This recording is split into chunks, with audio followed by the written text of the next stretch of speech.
I'm Will. And I'm Steven. And this is the Post-P Chronicles. So, Steven, who do we have today? We got a very special guest. Well, we always say special guest, but every guest is special. Every single one. With an exciting story that I'm looking forward to hear. You know, a Vista, North County local, Cisko Ortega. What's up, Cisko? What's up, man? How you doing? Good. So tell us your story. Well, I grew up in Carlsbad. Carlsbad. Okay. Carlsbad. Sorry. No, you're good. That's still up the street. Hey, yeah, that's North County.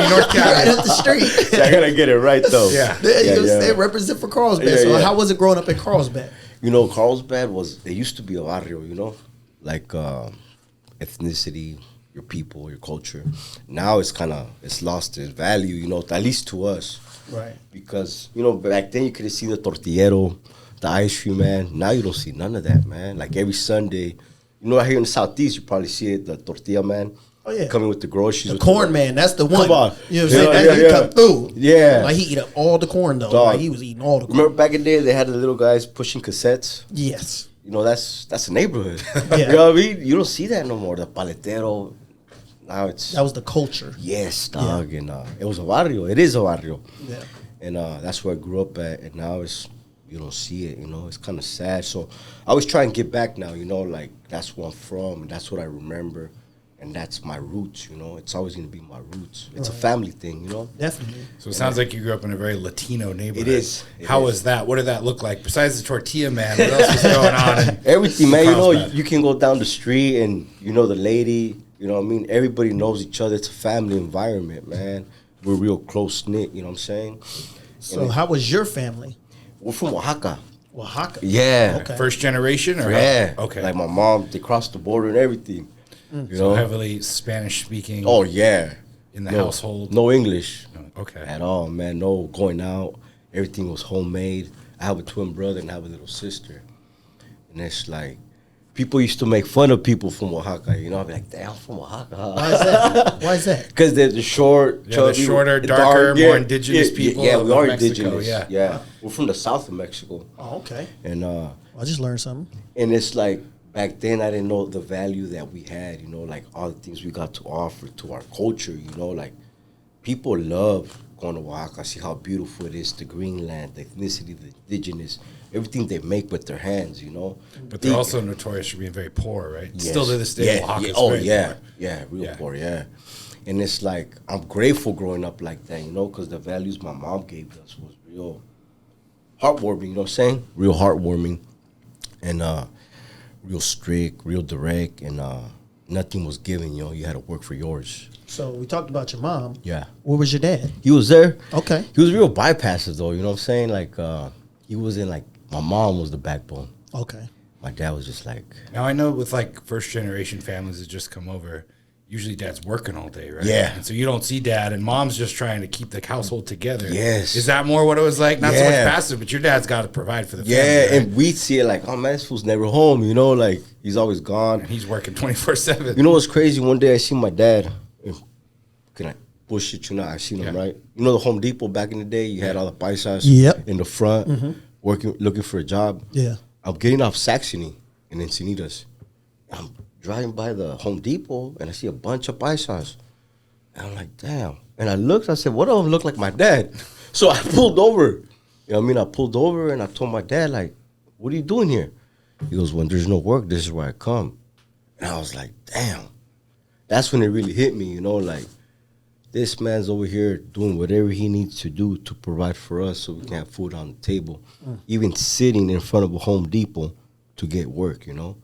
And I'm over here talking shit like, you're never home, you're doing this, but look what he's doing in the backside, you know? Yeah, it's funny when you're a kid, you don't realize that. You You're don't, like, my dog. dad's just not home. He's a bad dad. And Yeah. in his mind, he's like, I'm grinding because I got to provide a better opportunity for my children. Yeah, and like we take that for granted sometimes. And we're out here running around on the streets doing what we're not supposed to do when this man's trying to do what's best for us, you know? And we don't realize that because we're blinded, homie, by society, by the homies we have. Or like, we got to go do this for them instead of appreciating what our dad's trying to give us, you know? Right. And it's like, now that I'm older, I'm just like, damn, I fucked up. So growing up, let's say your parents are from Oaxaca. You're a first-generation American. Yeah. You're in a Latino neighborhood. Yeah. What type of trouble are you getting into? What are you getting into? You know, dad's not home, mom's the backbone of the family. Yeah. What does your life look like on a daily basis? You know, when I'm in 7th grade, right? And I'm smoking weed. And we're going up the hill, like at the valley in Carlsbad. And some people saw us smoking weed. It was a group of us, like me and my homies. And we were walking down the hill. And the cops were there already. And we're just like, man, why are the cops here? They took us all in. You know what I mean? We're sitting in the principal's office, like waiting for our parents to come in to get us because they caught us smoking. The school didn't catch us. Somebody from like the streets saw us smoking, and they called the school, and the school called the cops. So all of us got in trouble. You know, we did not know the minute you leave your household, you belong to school. You know what I mean? And this is the '90s when weed was seventh graders weren't smoking. Yeah. So that's what I was doing. I mean, I was getting high already. I was already, you know what I mean, doing what I'm not supposed to. Man, I was like, fuck, dude. My mom's going to whoop my ass. You know, back then, you know, moms used to. We scared of moms in 7th grade. We scared. Yeah, I was like, damn, I'd rather go to jail right now. Don't let me go home, officer. Yeah, please. And I was like, everybody's there like looking down, like, man, I'd rather go to jail. Everybody's moms came, and we were just like, damn. You know, first thing to do is grab your ear. Like, what the So it's just like, damn, man. And then I started like fighting a lot. I used to fight a lot at that age, you know. Now, what do you think the reason was for fighting? Were you just angry kid? Were you trying to be cool? Did you feel like you didn't fit in? My twin brother, right? I have a twin brother. He's gay. So I always knew it was something different with him, you know. So I always feel like I had to protect him. And like things he would do, like people would mock him. So I got real like defensive all the time when he was around. So I always felt like I had to show people like protect your brother. Yeah, you can't mess with us, you know. Like I had to be stronger than everybody else because nobody else had a gay brother. I did. Yeah. In the '90s, it wasn't popular. Hell, come on, dog. You're like, you find out later. You find out later in life when they're adults, and you're like, oh, I knew something was different about it. Yeah. But you know what's crazy? Like, people would be like, hey, what's up with them? I'll be like, what's up with them, you know? Like, it ain't your business. That's my brother. Yes, that's my twin brother. Yeah. You got a problem? And right away, I was trying to fight. My mom would be like, you gotta let him fight. One time, my mom was like, let him fight. So I grew up in an alley. Yeah. And some dude was like, it's not with you, Cisko, it's with your brother. And my mom's like, well, let him fight. And I was like, Mom, they're gonna whoop his ass. You know, because he's not the type to actually throw hands. Right. And he's mouthy, though. That's... Oh, yeah, he gonna say something. Yeah. He gonna say something. And he's like, Cisko, get him. And I seen him, man. They teed off, and I was like, I couldn't watch it no more, dog. This dude had him just bing, bing, bing. And I just ran up on him, dog. Took his chin and punched him. You know, and I was like, man, I kicked him. And my mom's like, you gotta let your brother learn how to fight. I was, he's not, Mom. It's not in him, you know? Yeah. And it's like, well, he shouldn't be mouthing off to people. I said, it doesn't matter. He's my brother, you know? It ain't gonna happen in my watch. It's funny. It's almost like a cultural difference, right? The mom's like, he's got to toughen up. And Yeah. and you're like, no one's going to disrespect my family. Like, mom's like, no, he's got to figure it out. Yeah. And it's almost like a role reversal, right? Usually the brother would be like, toughen up. And the mom would be like, go protect your brother. Nah, my mom, you know what about my mom? One thing about my mom, she was always straight. She never took sides with anybody. If I was wrong, she was never going to take my side. Even when I started doing drugs and messing up, she would not let me come to the house. I was on the streets doing whatever I had to do to survive. And like one time I paroled, right? And she met me at the parole office. And she said, here's some fruit. Go find your way. You're not coming to my house. Wow. And I was like, what you mean? I don't have an address. She goes, that's not my problem. Figure it out. Till you show me that you can do better and you can change, you can come over to the house. That's tough love. Mom right was there. not playing games. She's not playing no games because she raised you better. And I never knew that. Man. So obviously it sounds like you've had a history of getting in trouble from a young age. Yeah. 7th grade, busted with weed. Yeah. How does it progress from there? Obviously, you're fighting a lot. Your brother may be one of the reasons, but obviously you like to fight too and don't like to be disrespected. Yeah. So what's the progression of crime and violence look like from 7th grade? Then I started getting high off meth. What That's age? when, at 16. Wow, that's young. That started changing, you know. It started changing my view of everything, you know, especially when you're under the influence, you know. I started getting more aggressive. Paranoid, right? Big time, dog. Big time. Big time. At that age, looking like an owl, you know? And I started moving a little bit. So I figured if I can live like this, I can make more money, you know? Right. And it's like nothing good came out of it, you know? I ended up catching a case at 19. I got convicted at 20. I got charged with 664, 187. That changed my whole life. Now, for those who don't know what that is, what is 664? I got charged with premeditated murder. Okay. But my end charge was an attempted murder. At 19. Yeah, and I got convicted at 20. And how many years they put you away for? I was supposed to do 7 years, and I ended up doing 9 years, 8 months. So you're supposed to do 7, you ended up doing more. Yeah. How'd you end up doing more in prison? Because you obviously caught cases in prison. Like, yeah. You know, I was in Arizona. You know, when they started transpacking us and started going out of state? Yes. I was like, I think 30 days to my next bus ride home. And I called my mom. I was like, hey, Mama, I'm coming home. I caught a case that week, dog. I caught an in-house. But I did not know, because I seen the DA referral. You know how it says reject Right. DA referral in the bottom? I'd be like, oh, thank God. Yes. But they picked it up. But not California. Arizona picked it up. So I was like, Oh, California DA rejected. yes. Arizona's like, nah, we want that one. Yeah, and they picked it up, and I was like, what does this mean? I'm a California resident. Like, how in the hell am I going to do time in another state I don't even belong to? So they're like, I don't know. So my time was up for California, so I never made my bus ride back home. Just for clarity, if you don't mind letting us know. So you say you caught an in-house. Is this an in-house fight or a battery or? It's they caught me with drugs. What? Yes. No. Yes. Oh my goodness. Yeah, and I was like, man. Coming home 30 days later. Yeah. Now, how much drugs was this? Because I've seen people get caught with 50, which is literally like something. Yeah. No. Like this big. No. This was some weight. Yeah, it was a little bit, you know, a little bit more than a 50. Yeah. Oh, Yeah. man. Yeah. And they caught me with that and paraphernalia. So I was just like, I'll be all right. Yeah. It was in Pinal County. And I was like, okay, what does this mean? So when my date came up, my counselor's like, hey, the sheriffs are picking you up. You're getting extradited. I was like, what? On your release date. On my release date. They wait to break it. They really trying to mess with my head here. And I was like, man, I've been down. We're all packing up, ready to go. My stuff's already been packed. Like, I'm going back to California. You done gave stuff away. You done gave it to the homies. Like, hey, you can have my TV. They brought my TV back. No, and the thing is, you can't take nothing with you. Right. So, because I'm getting extradited, so it's like if I'm getting released and getting picked up, so I go through the whole process again. So you can't even have nothing. Nothing, dog. Nothing. And I'm like, where in the hell's Pinal County? And I was like, is this where they wear the pink boxers and all that stuff? And they're like, no, that's Maricopa County.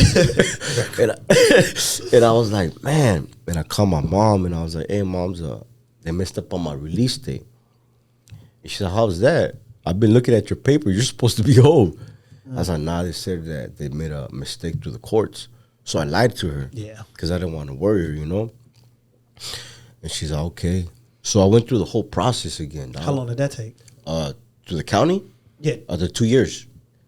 I'm saying from you fighting your case for 2 no, years? no. I got convicted on my case right away because I was going to court when I was still incarcerated. Oh, right, okay. So I signed the deal. I signed for 3 years. So when I went, I was already in the process. So I just had to go through the county reception, then go to prison. Book you all over again. All over, dog. Like if I just fresh off the streets. Because now your dollars are their dollars. Yes. Right? Now you're our property. Yes. Mm-hmm. And I was like, man, how did this happen? You know what I mean? And I ended up doing time. So how are you feeling at this point? I felt like, because it's different, you know, because I'm from California, Arizona, and the politics are a little different. And I was like, man, what am I walking myself into? Like, what's going to happen? Right, which is crazy because when you're out there as a California inmate, you're only on the yard with California inmates. Yeah. And now you're being resentenced on it. And if I'm not mistaken, can't you see some Arizona inmates throughout the prison so you can see how they get down, but not really? No. And y'all saying little things back and forth. Yeah. And now you're coming back. Did you end up going back to the same prison? No, I ended up going through the same reception center. Same reception center. And then, but on their side, though, on their side, not on our side right. anymore. And I was like, oh hell no, man! I swear, dog, the reception is it's worse than like, it looks almost like, you know, when you see books of the Holocaust and you're underground and they put 50 dudes in one thing. What? These little rooms like this. Imagine a little room like this with bunk beds all over and one toilet for like 15 dudes, dog. Jeez. And they asked, hey, what are you? I said, what you mean? I'm Southsider. And I'm like, oh. When they said, oh, I was like, oh, what does that mean? I said it wrong. I thought we were good. And they're like, nah, man. Then like the IGI guys were like, hey, you guys are not doing too good over here with these. Yeah, I was like, oh, hell no. Nah. So what's the breakdown over there in Arizona? Like what They run different. What do they run out there? They run like Chicano, Paisa. They got wetbacks, like a gang called the Wetback. Never. I swear. What? Yeah, dog. And I was just like, what the hell? Over there, we only got like a few. So where do you fit in at? I fought by myself with just my people, like the Cali car. Wow. And it's like, you're like, oh, man, it was like 5 of us. I was like, oh, hell no, dog. Now, is the Cali car like with other races as well from California? Or just Hispanics? Just Hispanics. From Cali, about 5 deep. Yeah. That had to be a shell shock to you. Being from California. Because you know, we're deep being about 1,000 on their yard to be a 5 deep. Yeah. Like yeah, dog. And none of them did time in Cali. Oh, what? So, they from Cali and never been to Cali. What the hell? They never did time. And I was like, oh, man. We're doing bad over here, you know? We're not looking too hot right now. I was like, man, we're going to get whooped on. But, like, you know what that taught me? What's that? It taught me, like, a lot of us take for granted that we're so deep all the time. You know that. Yeah, definitely. And they push issues on other races just because we're deeper. Right. And right there, you're outnumbered. And you know who had my back? The blacks. I'll never forget his name, Bobby Tatum. He was a lifer. He was a Paru. He's like, hey, Cisko, I like the way you get down. You're different, man. You're not like these other dudes. Like, you're real, like, stand on your ground. You're real, like, direct. You say what you're going to do, and you're polite to everybody, you know? You're real humble. And I was like, I'm just being me, homie. It's like, I can't tell you something that I don't know, but I'm going to tell you how I feel about certain things, at least here. Anytime I went to a yard, that dude had blacks, like, always watching me. Big black fools, dog. Not no little dudes. Like 6. This is like big like this? Make him look small. Make him look small, 6 you know? taller. And then I felt, like, real humbled by that experience, you know? Because in Cali, you know that ain't going to happen, dog. Right. You know that by far that's not going to happen. Right. And he even braided my hair, dog, before I left. I swear, he's like, hey, Cisko, you take care of yourself. He was a lifer. Yeah. And me and him were like, that was my dog. My dog. And I had some food from Hayden Park of Phoenix, from the south side of Phoenix. That was my boy too, you know? Okay. Like at first everything was like bumpy heads, you know, like everything was an issue. As months went by, we just kind of started growing with each other, you know? I started going to work with them, started working out with them. And Bobby always just made sure I was right, you know? He's always like, hey, you good? I was like, yeah. Because he knew, like, the dogs were always watching me, you know? Right. Then mother dogs were always just like, just waiting. Yeah, dog. And I was like, man, he got them big old black dudes looking after him. We can't do nothing. Yeah. You said, wait till them big black dudes look away. We own you. Yeah, you know, and it's like, I don't think if they weren't there, dog, my life would have been a little different out there, you know? So it's like, some guardian angels. It's God, homie. Yeah. It's God. You know, God knows what he's doing with you at the end of the day. He knows he puts you in certain situations. It's like Daniel, right? The lions. Did he get touched? Nope. Didn't. Slept like a baby. Come on. And that's how I feel like when I was out there. I felt like, man, you got me in a den full of lions. Of all types of individuals. And nothing happened to me, dog. Nothing. Even there's days I'll go to yard like at 5 in the morning. And it was like a cage, right? And you see these fools just on the side of on the gate, dog. Just waiting. Yes. And I'll be like, man, yeah. Like hyenas, homie. They're just like, damn. I'm not going to make it home, you know? And I was like, man, thank God I made it home. You made it home? I made it home. So what happened when you made it home? You did the 2.5 extra years. 9 years. Yeah. What are you, 29? Yeah. I'm like a month off 29. And I come back. I go back to prison, though. So wait. You come home. Yeah. What happens for you to go back? I found a picture, right, of my daughter at my mom's house that I felt like it was inappropriate. Maybe because being institutionalized, I didn't think, the way we view things is a little different, right? So I found a picture of my daughter, and I questioned my mom. And I said, why is this picture in this briefcase? You know? Why is this man's briefcase in our household with the picture of my daughter? So I flipped the wig, you know, like I kept everybody hostage at the house.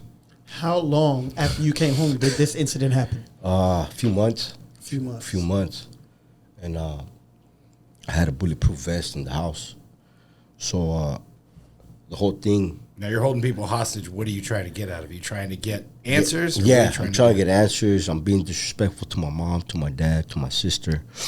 And I'm like, and I'm asking my daughter, like, what happened, you know? And it's like, it's all in the paperwork too. Like, I'm asking my daughter, like, did anything happen to you? Like, are you sure? Like, and now I feel like I'm being more of a threat, you know, instead of being reason. I'm acting like a crazy man, like if I'm on drugs or like the way you're not supposed to act with your family members, right. You know? Yeah. And my mom's scared as shit. My dad, my sister. My sister called the sheriffs. Oh, this guy just got out of prison for murder, you know? And I'm like, not a good look. Not a good look. Not a good look. Definitely not. Not a good. The sheriffs show up, and it's like, now it's a big old standoff. Yes. And I'm like, hey, dog, you didn't take me in, take me in. But I'm not leaving. I'm not telling the sheriffs what I'm doing. I'm saying, if you didn't take me in, if I'm doing something wrong, take me in, please. You know? And so the plan was to follow my parents to drop off my daughter at her mom's house. So when I pulled up, the cops were in back of me already. And they took me in because they found the bulletproof vest in the truck. But there was no gun. No gun. That's probably what saved your life. Yeah. But still, like, I want to try on that. Yeah, because bulletproof vest is illegal. Yeah. Especially for a felon. Exactly. Mm-hmm. So I did not know that. So, but the bailiff goes, hey, what'd they get you for? He goes, I never seen this charge. I was like, me either. He goes, oh, violent felon, possession of body armor. That was my charge. So I went to trial. The bailiff. So the hostage stuff wasn't. It was just violent. No. It was just more of being aggressive, you know. So none of that got told. My parents didn't take the stand. My parents said I don't want nothing to do with it. You know what I'm saying? So that's kind of like saved you as well. Come on, dog. Because you'd have been there under the jail. Yeah. Just getting out 2 months after killing somebody, you own the whole house full of people hostage. Yeah, so nothing looks good because I'm out with my record. That charge has been messing me up since day one. Because anything I do, like if it's violent. Highlights, of course. You can't do nothing, dog. Because they know you. Now you're identified as a violent offender for the rest of your life. You have a propensity to violence. Yes. You raise your voice in the supermarket, you're going to jail. Yeah. For this guy's a violent offender. Get him out of here. You're not even lying, dog. I swear, like, even like you get in an altercation with somebody, you're losing. My PO will tell me all the time. My new PO that I had this time from the feds, she was like, you even this much cross that little line with anybody, you're in a losing situation. I don't care if they throw hands at you, it's different. We have some leeway. But you're capable of hurting somebody because of your original charge. It's funny, too, because we talk about, like, you know, the reason you go to prison is to pay your debt to society. Yeah. And you'd like to think since you paid your debt to society, you're washed clean and get a clean start. No. But people with certain types of crimes, even though you paid your debt to society, you took the punishment, you've done everything required, it's still going to come back and bite you, and you're always going to be looked at differently. Even though the punishment fit the crime, you're never going to be looked at the same to most people. No. Right? And so now you raise your voice, oh, violent offender, we got to call the police. This guy's a threat. Hey, calm down. You're getting a little loud in this interview. You know, calm down. Hey, and it happens all the time, dog. Yeah, all the time it happens. Like, I got pulled over by the undercovers. I had my little girl and I had a dog. And he goes, the undercover was in front of me in Carlsbad. So I'm in the back of him and I'm like, man, I hope you don't see me, you know? And he sees me in the view mirror, so he waits for me to pass.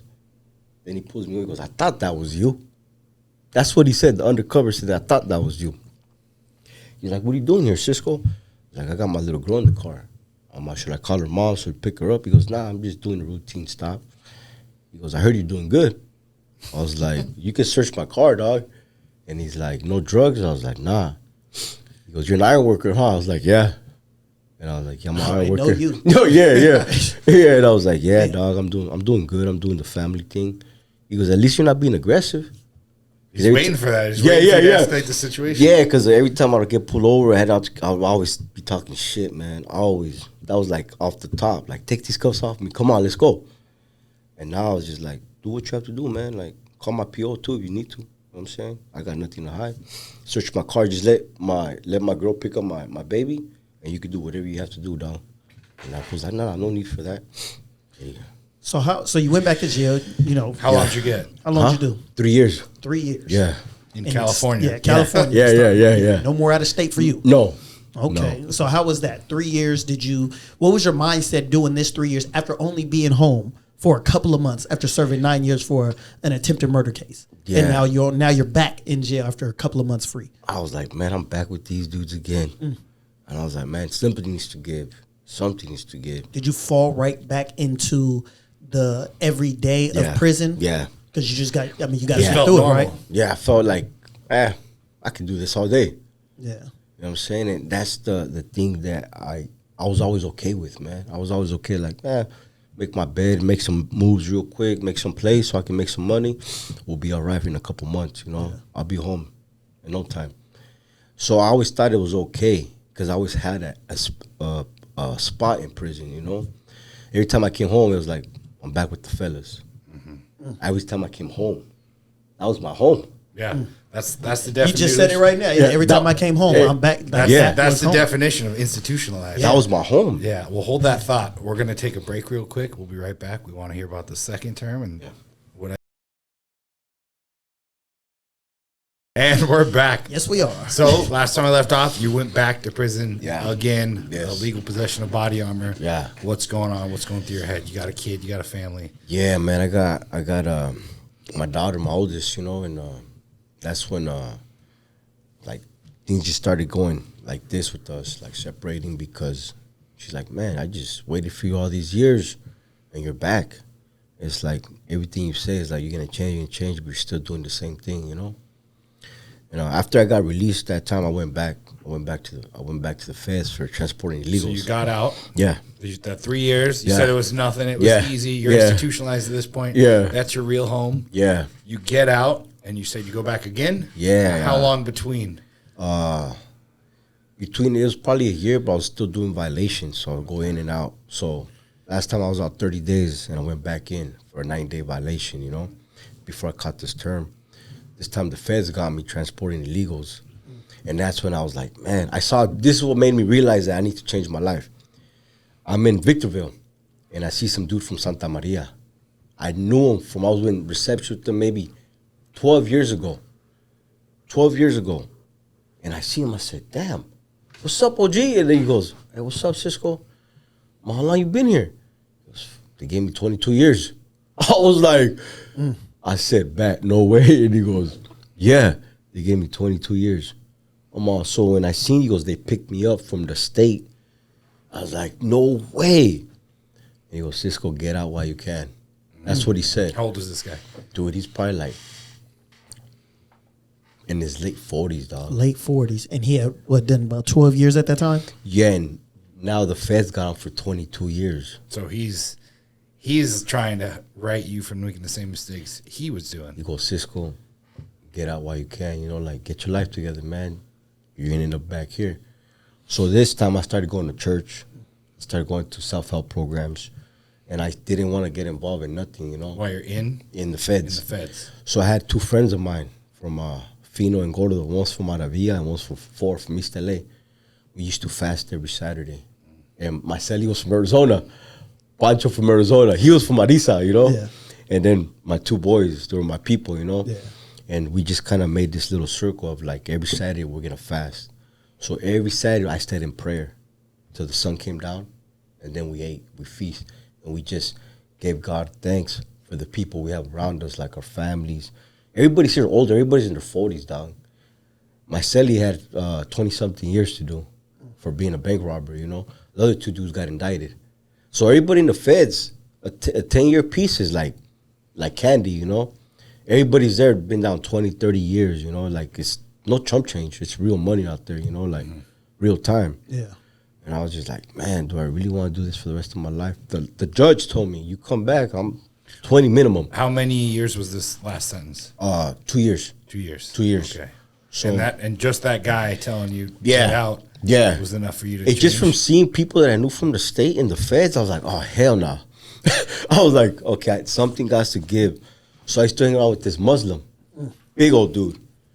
And he used to see me do like the Superman push-up, like in the building on the tier, because he lived right across from me. And I was like, damn, you healthy, homie. We had sandbags.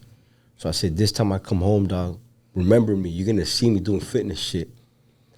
And I was like, I'm going to do what I need to do. I'm going to sign up to a gym, and I'm going to be around new people. And I'm going to tell them what I want to do in my life, and something's going to happen.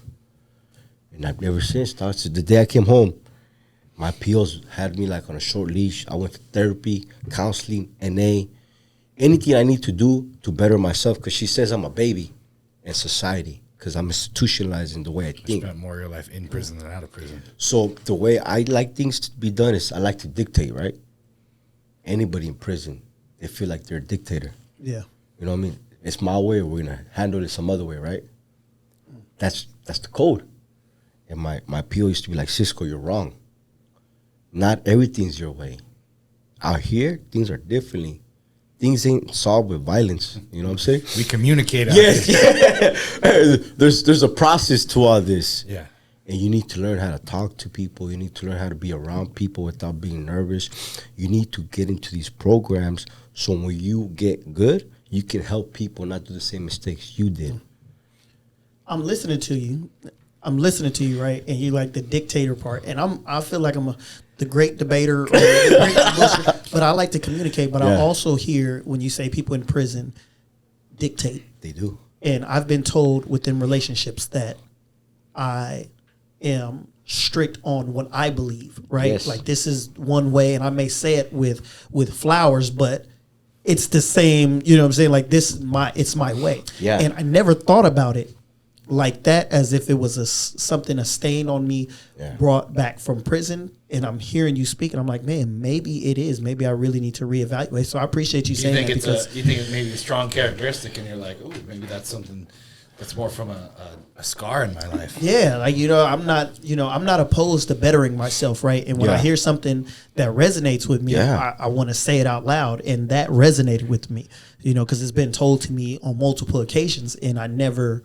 Like, what are you talking about? I talk nice to you. You know what I'm saying? Like, I don't call you out your name. You know what I'm saying? I don't do all the crazy stuff. But when I want you to do something, like, why are you not doing it? Like, what are we talking about here? It's that because it got embedded in you for so many years, dog. Think about it. And how you resolve stuff? Either you communicate, or we're gonna go full force, right? Easy. One way or another. 0 to 100, right? Quick, one or the other. Quick, over a pull-up bar. Things can go south. I squabbled over, no lie. I fought my cellie over a pack of Kool-Aid. You not gonna give me no Kool-Aid? All right, don't worry about it. You said put your shoes on. like just like now that. You look at it today, you're like, what was I doing? Yeah, that was what we say. It was principle. Yeah. There's no principle in a pack of Kool-Aid. Right? There's no principle in a pack of Kool-Aid. It was free. It came in a lunch. Yeah. You know what I'm saying? It came in the sack lunch. But how many times does that happen? Maybe not the Kool-Aid, but yeah, you know what I'm saying? Like something stupid. Something very stupid. Dog. Stupid homie. stuff. People get shot, tasered, mollywopped over something so dumb. Dumbest Dumb. things Dumb. that don't matter. It doesn't, homie. Now that I'm older and I feel like I've learned a lot more because the people I'm around. Damn, so many things I could have avoided in my life. I was just more. Well, even on the streets, right? Like Speaker Buck's brother, he went to prison, murder over a bag of weed. Over a bag of weed, right? not a big old bag of weed. We talking about you went back for $20. Body armor, holding hostage, and you're like, you could have just communicated, right? You're like, no, it's my way. Until we get answers, nobody's leaving. You know what I mean? And that's not the way you resolve problems. No, man, it's so. So every day on IG, every morning I get on my IG and I talk to the audience, to anybody that's listening, like whatever I feel in my heart, like, hey man, things are gonna happen. I always tell people you gotta love yourself enough to know you're worth it. You gotta love yourself and know that you gotta put in the work, that things will get better. Don't get the easy route and be like, oh, you know what? Things ain't working out right here, so I'm gonna go fuck up. And just because that decision you made is gonna fuck up, it ricochets, dog. It's not only gonna affect you, it's gonna affect everybody that's invested in you. So many people invest with the smallest things towards you, and sometimes we don't appreciate that. Even a conversation, company. Yeah. Littlest things, dog. And being a father or being in a relationship is like, is this really the hill I'm going to die on, a Kool-Aid packet? You know what I mean? And you got to learn, like, am I going to die on this hill, or is it worth a problem? If my wife puts the toilet paper backwards on the toilet roll, I'm not like, I got to tell her, I'm like, I can still wipe my ass. What's the big deal? You know what I mean? Like, that gets, this isn't a conversation. This isn't going to get in the way of me having sex tonight. So I'm going to bring it up. I'll flip it around. No, I'm serious though. Like, am I going to die on this hill?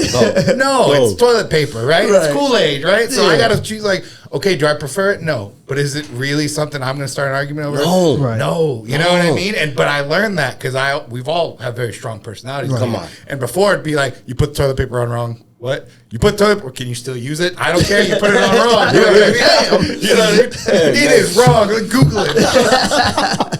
And I'm guilty of that every day. Yeah. Guilty as charged for that every day. Sometimes I follow the stupidest shit. Why did you say it like that?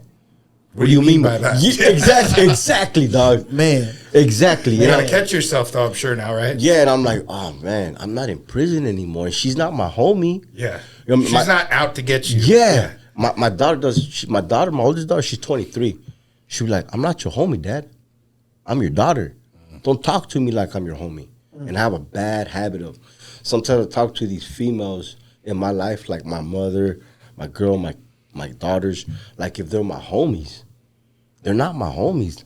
One's my mother, one of my daughters, you know what I'm saying? Yeah. And I need to learn to be more communicative with them. Loving and soft, yes, right? Yes. Yeah. I'm in the process. But I'm sure they see the change because they know who you were and how you reacted, false imprisonment and all those different things.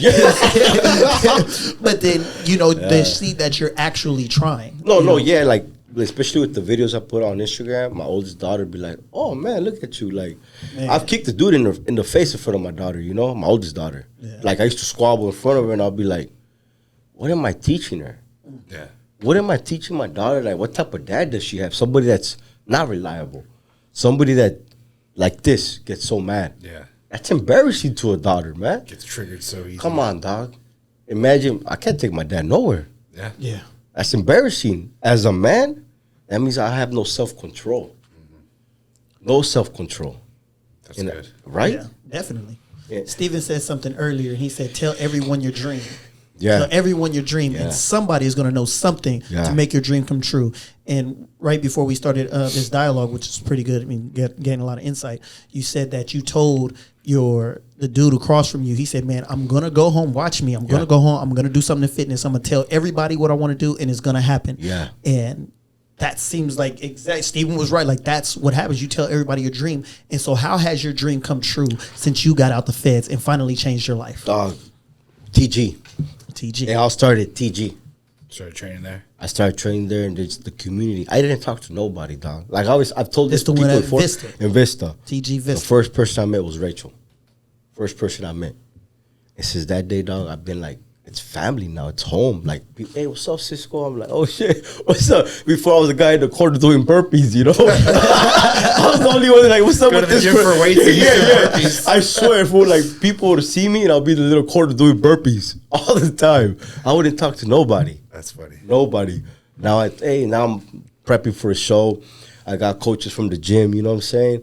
I got people that, like, I talk to everybody. Yes, man. Hey, how you doing? I love your message today, like people from the gym.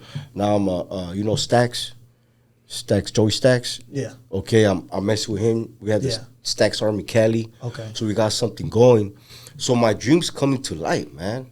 It's so important to have a community of, like, don't go back to your old community. No. You create and establish a new one of positivity and goal-oriented people. Yes. And every one of the gyms there for a reason. There's a common denominator, so it's easy to feed off the energy of others and then keep you in a positive place. And it makes a difference, dog. Yeah. When people say, oh, no, it is the people you hang around with, the people you're around, because you might know something I don't know, and you might be teaching me without telling me. Mm-hmm. You're teaching me with action. Right. So I'm watching you move, so I'm like, oh, this guy ain't full of shit. He's actually not telling me, but he's silently showing me. Facts. You know what I mean? Facts. And that's that been around, like, we watch people. Yeah. And it's a habit we have. And it's never going to go away. When you watch somebody move good, I want to move like that guy. I want to have what that guy has, but in my way. I got to learn how to move like him. I need to learn how to talk. I need to be more approachable to people. You know what I'm saying? Be more loving. And I mean, I see the loving, since I hopped out the car, we just, like, you haven't stopped smiling. And a lot of times, I think Steven said a lot about people who come home from prison and just the way that they present themselves separate from, society. Like, what do you say? We work harder, or we give more, like we connect more because we know we've had so much loss. And everybody, it's not just people who have been in prison. Because like we say, everyone's prison isn't 4 walls and a sink. No. Right? You know what I'm saying? Like, prison is the thing that keeps you from being the best version of yourself. Yes. And yours happened to be incarceration and that anger. That was your prison, your imprisonment of anger and all of the emotional baggage that you had. And when you were able to lift that emotional baggage, the smile came, the love came, the acceptance came, the connections came, the relationships were built, your dreams are being fulfilled, and you're happy, and you're back with your daughters, and you're doing everything that you told that man across from you, bro, watch me. And it's funny because that dude, he was real quiet. He was all about God. He was Muslim. And I was just like, man, dog, like, I'll see him praying. Yeah. So I just watch him all the time, He was real smooth. Yeah. And I was like, damn, I dig that dude, So I always had conversations. And he'd be like, hey, Cisko, you'd always tell you, you're different, homie. And I'd be like, I am, dog. And I always told him, I'm going to do something with it. I'm not going to fall back this time. If I do, I'm going to go get help. I'm going to admit my wrongs. That's right. And I'm going to go get help the right way without causing any trouble, without skipping a beat, without cutting corners. I'm going to go to a rehab, or I'm going to go to counseling, or I'm going to go talk to my PO the way I'm supposed to. What they're intended to do. And you know what? People say they're not, but they are, dog. My PO now, she calls me friend. Hey, how you doing, friend? How's your mind? How's your heart? Sometimes she just show up and be like, how you doing, Cisko? I'll be like, you still fighting? Yeah. Let's go talk. She invested her time, dog, not just her job. She took her own time to be like, hey, what can I help you with? She'll give me books. She'll be like, okay, this is what happened. This is what's triggering you. I'll be like, yeah. And I went to go get help. It's a good resource to have. Dog, this woman changed my life, my perspective of being a man, And I think that's important. I also think being a man is being able to admit or take a critical look at yourself in the mirror and see you have flaws, right? Like, yeah. If I need help, I'm going to reach out. If I need therapy, I'm going to therapy. Yeah. If I need to check myself in, I'll check myself in. Yeah. Not like I'm just going to deal with it myself, right? I'm going to give you an example. I got clean, right? And when I relapsed, I told my homeboy, I got high for this reason. You know what I'm saying? He's like, it's okay. What sailor has sailed the ship without making an accident, basically, You get back on the ship and you start driving again, And it's like, that's the community you build because you told people what you really want. Yeah. Now those people ain't gonna let you fall. And your buddy, and it's cool that your buddy didn't condemn you. Oh, you idiot, you moron! How could that happen? No, liar, all that stuff. Let's get back on. Let's get back on the saddle. I tell people all the time. They tell me a problem, and I'm like, it's not about what you did. It's about what you do going forward. Yeah. So what are we going to do going forward? Yeah. It's not. Yeah. It happened. I know you feel bad. That's why you told me. Yeah. What are we going to do about it? Yeah. Thanks. And then you feel better. You're like, okay, this guy's in my corner. Yeah. All right, let's figure out what we're going to do better. But you know what's crazy? I wanted him to see me like that. Yeah. I showed up like that. And he goes, what's wrong with you? And I was like, nothing. And he's like, Cisko, what's wrong with you? I know you, dog. This ain't you. He goes, and he shook his head. He goes, don't tell me you did it. Don't tell me you did it. And like, I did. And he fucking walked away, came back. He goes, it's okay. It's okay. It's good. It's a good friend. It won't happen again. Let's get back to work. And I was like, damn, fool. That's my boy. That's a friend, homie. That's a brother. I mean, other people would be like, I knew this fool's full of shit. So besides getting ready for a show, what else you got going on? I got that, the show, Stacks Army Cali, you know what I'm saying? Stacks Army Cali? Joey Stacks, right? We're making this little movement of like fitness, trying to get people to do better, trying to show people with our mistakes that you can change, So that's in the works right now. So we're doing like little fitness videos together, and we'll see where it goes. And me, myself, I'm still on the gram every day, trying to share positivity, enlightenment. And I have a group on Sundays at the gym that we work out, just kind of sharpen each other up. And we go out to breakfast after every Sunday. That's good. And I tell people all the time from North County, you want to come to the gym, it's not just about the gym.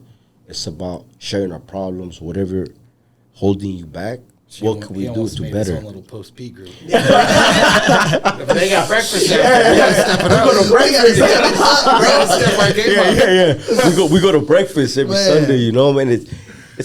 It's my homeboys too, you know what I mean? But I always tell people, like, you're more than welcome, homie. Yeah. I'm not, it's about the lift, but it's about regrouping for the week coming up, you know? Whatever you're going through, if we can help you, that's the whole thing.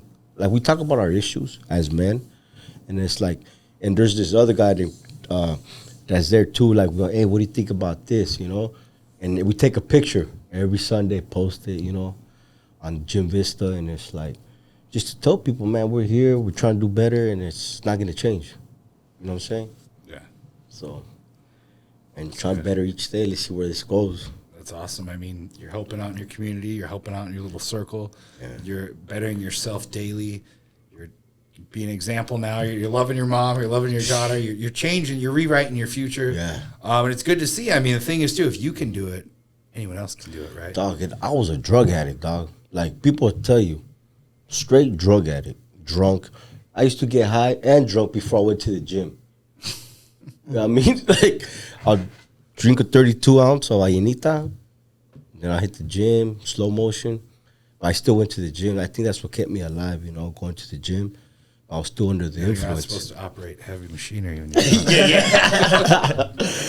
But now that I'm like, I tell people, like, there's nothing you can tell me. I've been on the street with the bums, getting high. I've been at the trap house. I've been there at 2, 3 in the morning looking for the connect. I've been there. I've been in Southeast. I've been in Logan, Sherman, trying to call for something to get high with, you know? So there's nothing you can say and tell me, like, you cannot do it, dog. Because I've been around all those individuals. You can't tell me you're a killer. You're not going to impress me. Mm-hmm. You know what I'm saying? That doesn't matter, homie. Even Moses killed a man, and he got saved, right? Mm-hmm. So you can change your life too, right? That's right. We all have light in us, dog. It's never too late to be great. No. I tell people, no, man. You can do it, homie. Baby steps. Baby steps, man. There you go. Well, we're excited for your upcoming show. You got to keep us posted. I will, brother. We're also excited just to see what God's doing in your life. It's amazing to see a good transformation story, and, you know, keep bringing the good word in North County. They need it. You know, I will. We always think Southeast San Diego, but North County, Esco, Vista, Carlsbad, Oceanside, they all need it too, right? They do. We're thankful for you. How can people reach out to you before? See me, Luciano 3 on Instagram. Okay. And I'm there 24/7. 24/7 spreading that good message. Yeah, all the time, dog. Keep spreading that good message. I will, man. brother. We appreciate you. Thank you for coming on Post-P Chronicles. It looks amazing on you, man. Freedom looks great on you. Keep shining, bro. And once again, I'm Will. And I'm Steven. And this is the Post-P Chronicles. Thank you, brother. That was good, man. Thank you. What show are you doing?